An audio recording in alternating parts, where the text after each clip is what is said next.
This is Joe Pugh for the Boxing Voice, joined post-fight by Adam Smith. Adam, before the fight we said Richard needed this fight, and he come through the test with flying colours. No one's done that to Fabio Turchi. Absolutely, you know, we said, would it be a world title next for Richard Riakporhe? I wasn't sure. I wanted to see what he did, how he coped with Fabio Turchi. Fraser Clark predicted a win within 4 rounds, and if you listen to the commentary back, Tasha Jonas said I wouldn't go anywhere in that second round, because if Fraser's prediction is right, you know, it's going to end pretty soon, and it did there and then. Left hook to the liver, fantastic shot from Riakporhe. You know, he's shown us his right hand before to head and body, but that left hook to the body. I spoke to Angel Fernandez afterwards. They've been working on it. It was a fantastic punch. And Fabio Turchi, as we know, is a warrior. He's teak tough. He's been a very solid amateur and a pro, and no one's done that to him, as you rightly said.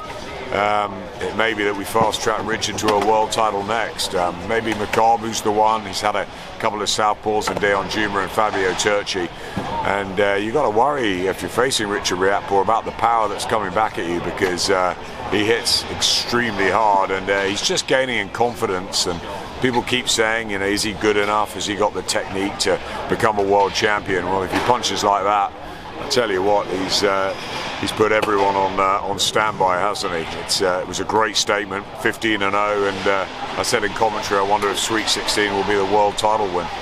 Fantastic, and it was a great growing night for the Sky stable. When you look at Chris Congo come back with a fantastic win, we know he had a run out last time, but this Sebastian Formella, a tough durable opponent. You look at Lauren Price's debut, you look at Zach Jelly, a great fantastic building blocks for Sky. Yeah, building blocks is exactly what it was, right.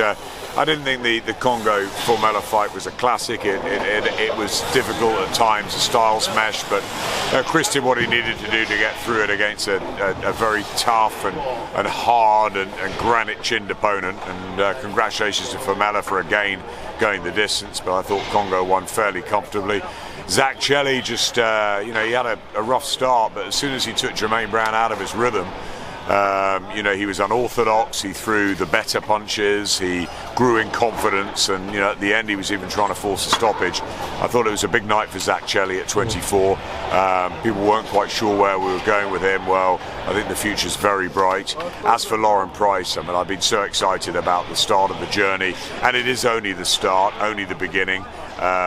She was, you know, she boxed beautifully in there. She's just got the movement and guile of a top-class fighter. We know that.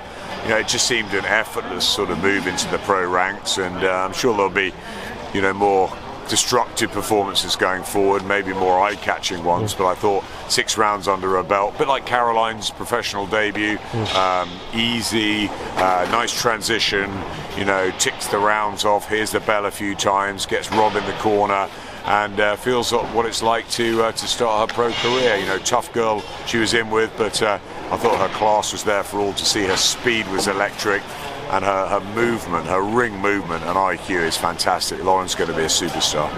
2 quick ones, Adam.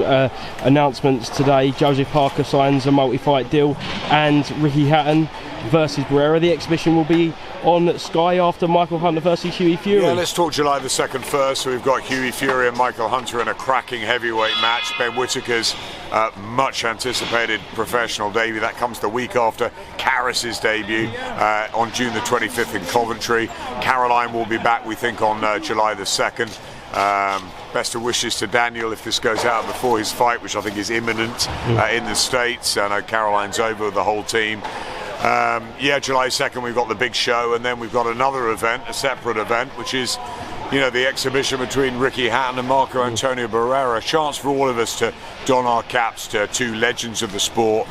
Great that they're doing it for charity. Obviously we want neither of them to come out hurt. It's a run around, it's an exhibition, and it's great to see Ricky getting the shape he has, Marco as well, and we'll be there to pay tribute to both of them.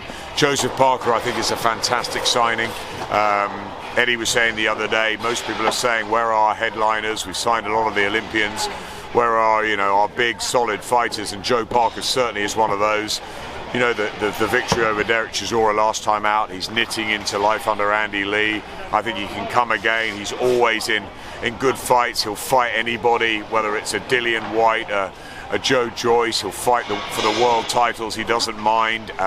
He's a gentleman. He's almost like an honorary Brit. He's loved in New Zealand. He's loved here. He's exactly the sort of fighter we want in our stable. So delighted.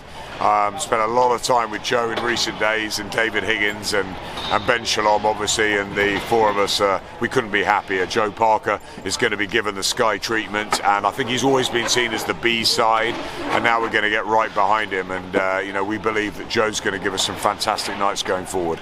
Excellent. And finally, Adam, I spoke to you about AJ this week, so I'm not going to ask about the situation, but Eddie Hearn said that AJ now knows the situation going forward. Do you know? Do you believe you know? Look, we've got no news to report. That's where we are. AJ will be making his decision, or has made his decision. He'll have had, you know, offers on the table to look through. The team will, you know, make sure that they do what they feel is right for their fighter. It's a short career.